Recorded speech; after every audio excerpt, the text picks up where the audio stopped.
Hello दोस्तों, नमस्कार। आज हम आप लोगों को 26 सितंबर की अपडेट दे रहे हैं, जिसमें कल 25 सितंबर को गौरीकुंड के ठीक नीचे सोनप्रयाग के बीच में एक बोलेरो खाई में गिर गई, जिसमें 12 लोग सवार थे और उनमें से 6 घायल गंभीर रूप से थे, जिनको इस एयर एम्बुलेंस के ज़रिए ऋषिकेश एम्स में पहुंचाया जाएगा।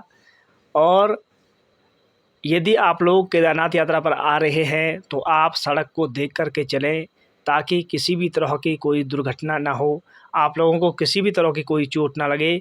इसी में हम सबकी भलाई है, क्योंकि बाबा केदार की नगरी में वही आ सकता है जो सुरक्षित पूर्वक यात्रा कर सके। तो इस प्रकार की जो दुर्घटनाएं होती हैं वो कभी कभी भाग्यवश और कभी कभी आदमी की गलतियों की वजह से भी हो जाती हैं। आप देख सकते हैं, इनको एयर एम्बुलेंस के ज़रिए ऋषिकेश पहुंचाया जाता है और इनके लिए जो भी सुविधा हो सकती है हॉस्पिटल के ज़रिए वो की जाएगी। बाकी ईश्वर की मर्ज़ी है किसको जीवन दान देना और किसको नहीं।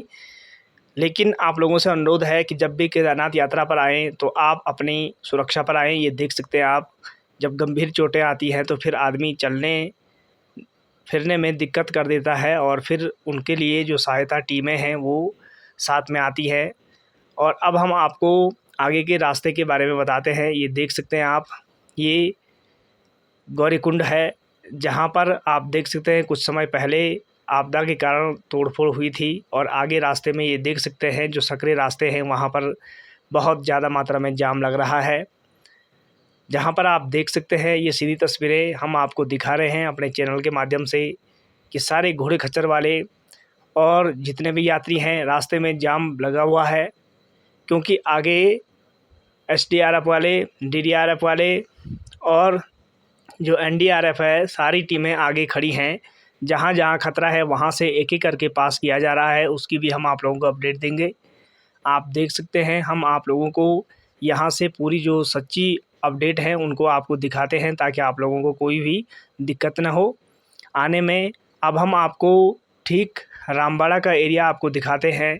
ये रामबाड़ा का एरिया है, जहाँ से 2 रास्ते आगे जाते हैं, एक बाईं ओर और एक दाईं ओर। दोनों रास्तों पर ये देख सकते हैं आप, भीड़ भड़ाका है, क्योंकि यात्रा अपनी चरम पर पहुँच चुकी है और मात्र 30 से 32 दिन बचे हुए हैं यात्रा को पूरी होने में, क्योंकि उस समय तक दीपावली आ जाएगी और यात्रा समाप्त हो जाएगी, क्योंकि इस क्षेत्र में फिर 6 महीने बर्फ़ का डेरा रहता है।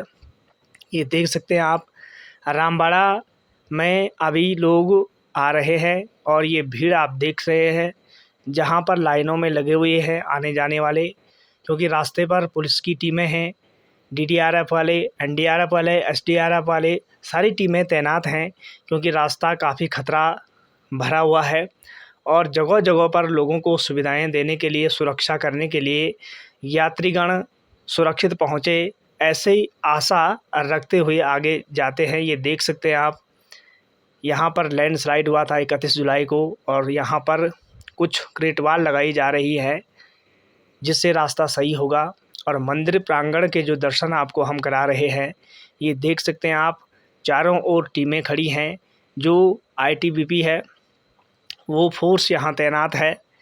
केंद्र सरकार ने आईटीबीपी की जो फोर्स है वो मंदिर में तैनात कर रखी है, ताकि किसी भी तरह की कोई भगदड़ हो तो ये संभाल पाएँ, क्योंकि आईटीबीपी बहुत ज़बरदस्त फोर्स होती है जो किसी भी भगदड़ को रोकने में अपनी अहम भूमिका निभाती है, अपनी जान को न्यौछावर करके और शांति बनाए रखने में अपनी अहम भूमिका निभाती है। ये देख सकते हैं आप, यात्रीगणों की जो भीड़ है। आज सुबह से यहाँ मौसम थोड़ा ख़राब था, जिसमें हम आप लोगों को दिखा रहे हैं, चारों ओर धुंध फैली हुई है, कभी बारिश तो कभी धुंध, कभी कोहरा, हल्की सी धूप, पल पल मौसम बदल रहा है, क्योंकि ये कैलाश है और हिमालयी क्षेत्र में, वो भी उच्च हिमालयी क्षेत्र में, मौसम कब बदले इसका कोई भरोसा नहीं होता है। इसलिए आप लोग मौसम अपडेट देख कर ही यात्रा पर आएँ, ताकि आप लोगों को सुविधा हो। और सुविधा संपन्न यात्रा करने से ही मन को शांति मिलती है।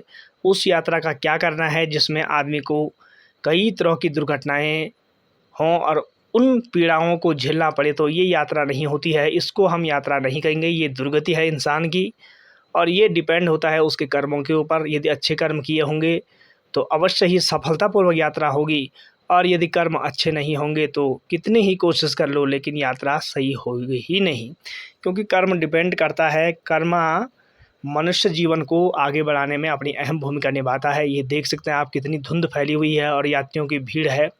अब यहाँ आप लोगों को ठंडे कपड़े नहीं, गर्म कपड़े लेकर के आने हैं, क्योंकि अब यहाँ हाफ पैंट नहीं चलेगी, क्योंकि यहाँ शीतलहर चलनी शुरू हो चुकी है।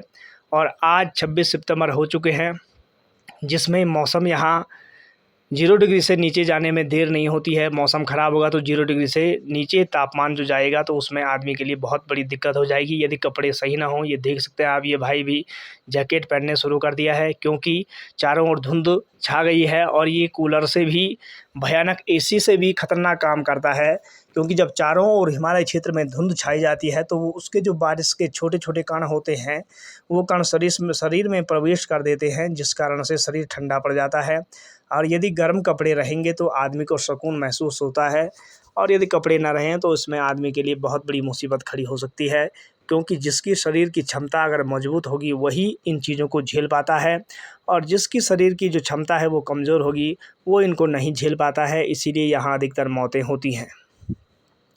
तो आप लोगों को हम यहाँ की अपडेट दे रहे हैं ताकि आप लोग सुरक्षित पूर्वक आएँ बाबा केदार की नगरी में। तो आप लोग देख सकते हैं कि आप लोगों को हम मंदिर के प्रांगण के दर्शन करवा रहे हैं, जिसमें आप देख सकते हैं यहाँ पर पीछे का गेट है और एक आगे का गेट है, जिसमें आगे से यात्रियों की लाइनें मंदिर में प्रवेश करने के लिए लगी होती हैं, और पीछे का जो दरवाज़ा है वहाँ से आदमी को बाहर आने का मार्ग दिखाया जाता है। ये चारों ओर जो आप धुंध देख रहे हैं ये चारों मंदिर के प्रांगण में फैल चुकी है, और ये काफ़ी ठंडी होती है जो रूह को कपा देती है। हार्ड कपाने वाली जो ठंड होती है ये वही ठंड होती है अब धीरे धीरे, क्योंकि सितंबर जाने वाला है, अक्टूबर आने वाला है।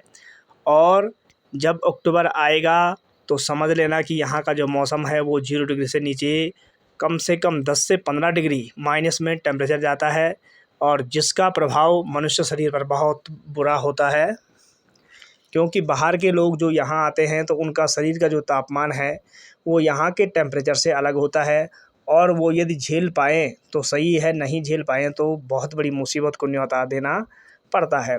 इसलिए आप लोग हमारे चैनल को सब्सक्राइब करें, शेयर करें और लाइक करें, ताकि हम आप लोगों को अच्छी से अच्छी अपडेट देते रहिए यहाँ के, ताकि आप लोग देखते रहें यहाँ की जो हकीकत है, सच्चाई है, और दिन प्रतिदिन की जो यहाँ की घटनाएं हैं उनसे हम आपको अपने चैनल के माध्यम से रूबरू कराते हैं। ये देख सकते हैं आप, बाबा के सामने एक भक्त भी जा चुका है, आग जला रखी है, और बाबा अपनी कुटिया में बैठे हुए हैं।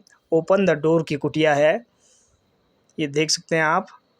और बाबा के अंदर जो आरतियों की थालियां हैं वो चमक रही हैं, और यहाँ पर कुंड है जिसको उदक कुंड कहा जाता है। यहीं से जो उदक होता है, पानी होता है, वो अपने घरों के लिए ले जाया जाता है, क्योंकि यहाँ का जो पानी है वो काफ़ी पवित्र पानी है, जो पानी मनुष्य शरीर को रोगों से मुक्त करने में काफ़ी अहम भूमिका निभाता है। और यहाँ पर देख सकते हैं, यहाँ पर एक बाबा ने अपनी ज्योत जला रखी है, क्योंकि ठंड का माहौल है, धीरे धीरे ठंड प्रवेश करती जा रही है, और बाबाओं को वैसे भी तो ठंड लगती है क्योंकि वो अर्धनग्न होते हैं। और ऐसी अवस्था में अगर आग ना हो तो फिर शरीर के लिए दिक्कत हो जाती है। ये पीछे का प्रांगण है जिसमें हम आपको दिखा रहे हैं, ये देख सकते हैं। ये जो यात्रीगण हैं ये भी हाथ को जेब में रखे हुए हैं, क्योंकि ठंड का माहौल बहुत ज़्यादा हो चुका है। और ये चारों ओर यहाँ कंस्ट्रक्शन का काम चल रहा है, जहाँ अभी चारों ओर बाउंड्री बननी है, और बाउंड्री बनने के बाद यहाँ टाइल्स लगेंगे। ये वो भीमशिला है जिसने 2013 में बाबा भोलेनाथ के मंदिर को बचाया था। इसमें बाबा की ही कृपा है, क्योंकि स्वयं बाबा भोलेनाथ ने इस पत्थर को यहाँ पर रखा अपनी योग विद्या के कारण, ताकि मंदिर भविष्य के लिए खोला जाए, क्योंकि वो त्रिकालदर्शी हैं, उनको पता है भविष्य में क्या होना है, इसलिए उन्होंने अपनी तैयारी पहले ही की। तो आप लोग देख सकते हैं यहाँ चारों ओर क्या भीड़ भड़ाका है। आप लोग भी केदारनाथ की ओर रवाना होंगे तो अवश्य आएँ अपने कपड़ों के साथ, अपनी दवाइयों के साथ, और अपना जो इमरजेंसी खान पान है वो लेके आएँ। बाकी रहने खाने की सुविधाएं यहाँ हैं, लेकिन जो अपने वीआईपी सुविधाओं में आना चाहते हैं तो वो स्वयं आएँ, क्योंकि यहाँ आपको वीआईपी सुविधाएं नहीं मिलेंगी, और यदि मिलेंगी तो आपको बहुत ज़्यादा रकम देना पड़ेगा। जिसमें आप लोगों से अनुरोध है कि आप लोग देख कर के यात्रा करें, क्योंकि अब यहाँ का जो माहौल है वो काफ़ी कठिनाइयों से भरा है। ये देख सकते हैं आप, चारों ओर कोहरा छाया हुआ है और इस घनघोर कोहरे के बीच यात्रीगण अपना काम कर रहे हैं। ये देख सकते हैं आप कैसे रेनकोट पहने हुए हैं, क्योंकि हाड़ कांपने वाली ठंड शुरू हो चुकी है।